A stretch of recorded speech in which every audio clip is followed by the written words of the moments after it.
What's up, y'all? It's Whiskey Joe back with another CRAS recap. Cycle 7 was by far the busiest cycle I've had so far, and there's a lot to unpack here, so let's get right into it. Week 1, Monday, we kicked things off with an overview of the post-production world. Everything from pre-production planning and world building, then pivoted to the production side, discussing different job roles like designers, builders, the difference between what a director does and what a producer does, among other things. For the first half of class on Tuesday, we got to learn from Eric, who is the internship coordinator for our whole class. He talked to us about the overviews of various locations that are good and locations that are maybe not so filled with opportunities. I mentioned in an earlier video in this series that I was pretty much set on Nashville for my internship, but after some thought, I think I'm gonna go to LA instead, and I won't get into why just yet, but maybe in another video I'll cover some internship stuff. The second half of class, we dove deeper into the basics of how things go from production to post-production on the audio side of things. Like how it starts with ingesting the footage and other files and data, getting to a picture lock point, then delegating the labor to the different audio editing departments, which include dialogue, sound effects, Foley, and music or scoring.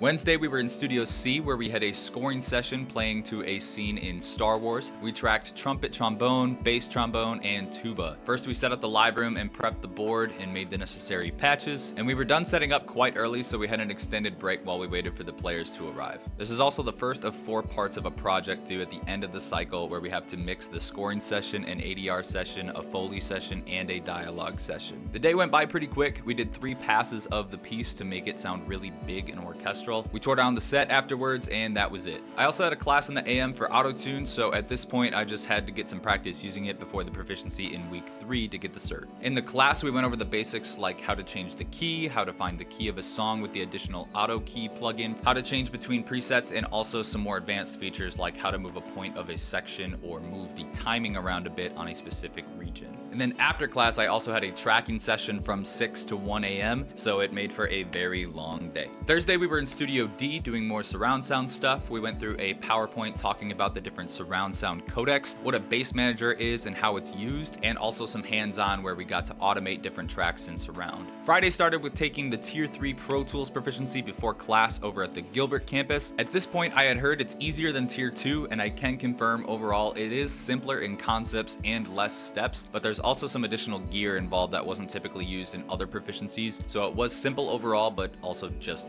different. Then class in Tempe was a lot of fun. It was our ADR session, which stands for Automated Dialogue Replacement, which is basically audio that doesn't get captured well on the set of a movie scene, gets re-recorded in a studio afterwards to polish it up. For example, if an airplane was flying overhead during a scene and there's no way to edit it out enough while maintaining the integrity of the audio, then it would be redone in ADR. So we used the same Star Wars scene as the scoring session to do this, and a few of us were casted to perform the dialogue roles. I can't remember what the character's name I was casted for, but it was surprisingly pretty fun. And since it was a fight scene too, at the end, 4 of us went into the booth to record the grunts of getting punched or hit with a shovel. On top of everything else going on this cycle, we also have Saturday classes, learning a new console with a new instructor. For these classes, we started learning the SSL 4000 console in Studio A for the next 3 weeks. For class, we dove into the basics of the console, talked about the method questions and the different signal flows you can have with the console. We got a big packet with the information and did some hands-on routing of signal through the tape machine and also through some of the outboard gear. Getting to week 2, Monday was a very chill video production class. Our goal was to divvy up roles, put a set together with cameras, lights, and audio equipment, then record a scene. But that was really all we did for the day. It was a nice hands-on break between all the post-production information we've been reading and also being lectured on. I also had another fun tracking session that night, so it was a very creative-filled day. Tuesday morning, I had an interview to become a member of the mentorship team and was extended an offer by the end of it, so that's exciting. And what's really cool about being on the mentorship team is not only are you helping other students with their academics or even just time management skills, but you're also networking with people that are at the top of their class, so it's a great opportunity to meet new people and make high quality connections. For class, we got to experience what it's like to be a field recordist. We used an H6 audio recorder and a Rode shotgun mic, and we went outside to record some sounds. We went by the street and listened to the cars go by, and then went to the other side of the school and captured the explosive sound of a dumpster being kicked. I was shocked at how much these mics were able to pick up because I really didn't know what to expect, but had to quickly turn down the mic pre after the first kick of the dumpster before I blew my eardrums out. After that, we went back into the classroom and ended with a quiz. Wednesday morning, I had a couple certification exams to attend. First, I had my Pro Tools Tier 4 music exam, which I was the most worried about. We had 30 minutes to complete 1 front and back page of tasks. Now, the tasks themselves weren't necessarily difficult to do, but it's just stressful. Even though I do well most of the time with exams, the nerves really do get to me, especially especially because these certification opportunities only come around once a cycle, and I barely got a slot this time around, so I was very stressed about passing.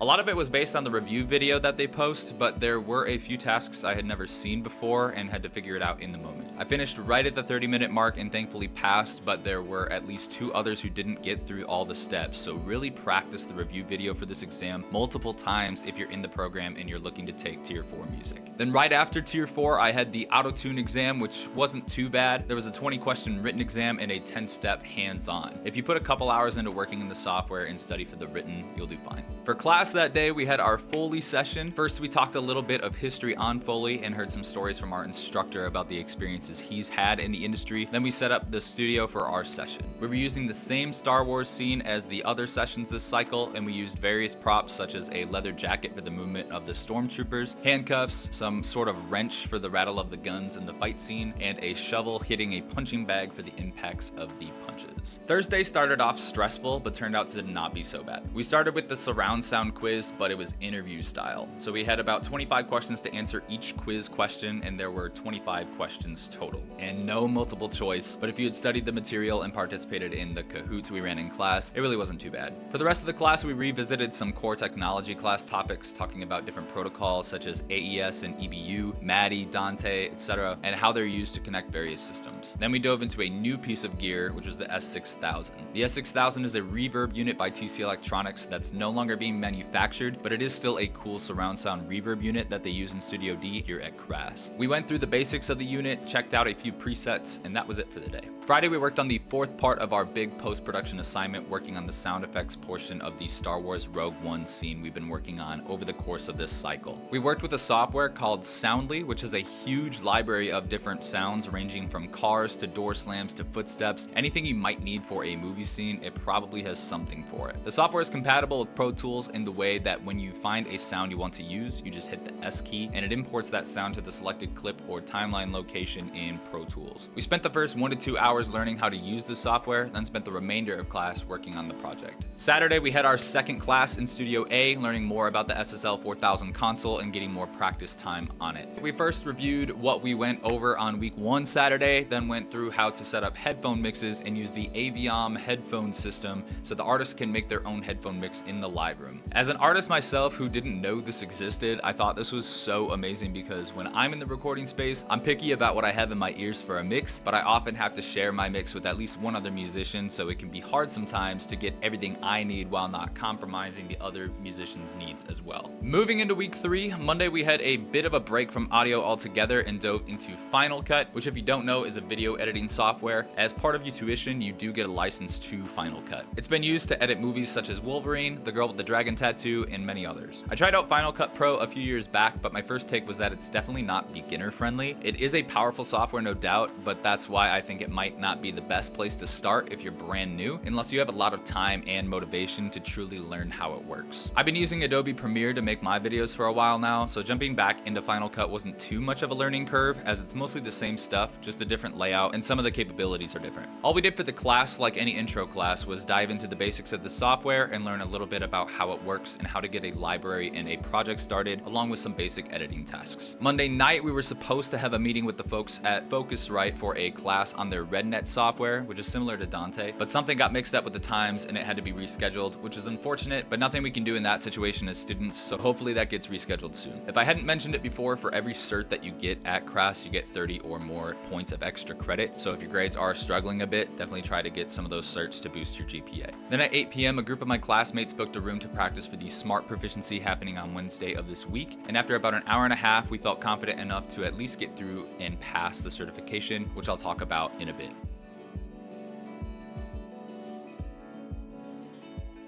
Tuesday morning, I went in to attend a class on Melodyne to learn about the software and get ready for that cert exam next week. I had used a similar software within FL Studio years ago, but was shocked with how smooth it was to use Melodyne in comparison to that other software. Melodyne, if you don't know, is a pitch correction tool that's especially good for vocals, but can also be used on other instruments as well. For class that day, we were back learning more about Final Cut, but this time going into more depth on the fun stuff like transitions, automation, different crop and transform tools, and combining these functions to stitched together a mock documentary on the U87 microphone, which was exactly what we filmed last week, but we used footage from a few years back to do the editing instead of the footage we took. We don't want that. None of the Final Cut stuff is graded, and I believe this is the last class we have on the software, which again just makes for a nice break with how hectic this entire cycle has been. Wednesday's class was super chill. All we did was go through each of our ADR, Foley, sound effects, and scoring sessions, rated them individually, then whoever's session got the most votes got to have theirs in the final mix. It was nice and low pressure since the assignment itself wasn't graded on quality, but still time consuming because you want to at least do a decent job with each session and gain experience. My ADR session surprisingly got voted in, even though that wasn't the session I worked the hardest on. I was really going for the sound effects session, but Kenny took the cake on that one by a long shot with how funny his ended up being. He was adding in fart noises to the Star Wars scene. I don't know. It was a great time though. Thursday morning, I went into the Gilbert campus before class to take my Pro Tools Tier 4 post certification exam, and that was beyond stressful. The slots have been fully booked for the last few weeks, so I really didn't anticipate even getting to take it this cycle, but a few days prior to the cert, I saw a slot had opened up and I sniped it. Shortly after I got it though, I realized even though I was looking for a slot to open up, I hadn't been practicing for it, like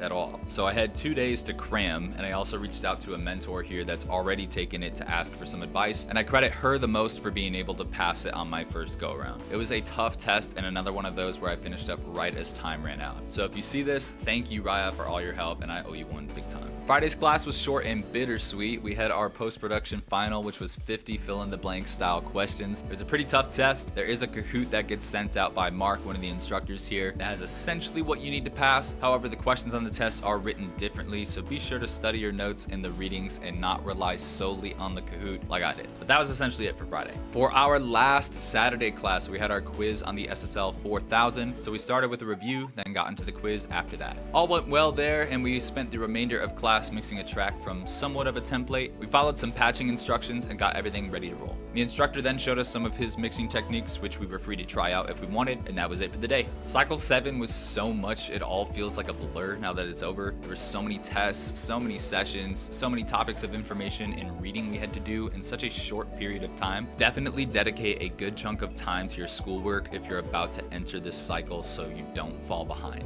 It is a lot, but like I said, you will get through it. I've heard that we get a little bit of a break in cycle 8, but we'll see what really happens, so stay tuned for that. As always, thanks so much for watching. Don't forget to like, subscribe, all that fun stuff, and I'll see you at the end of 8th.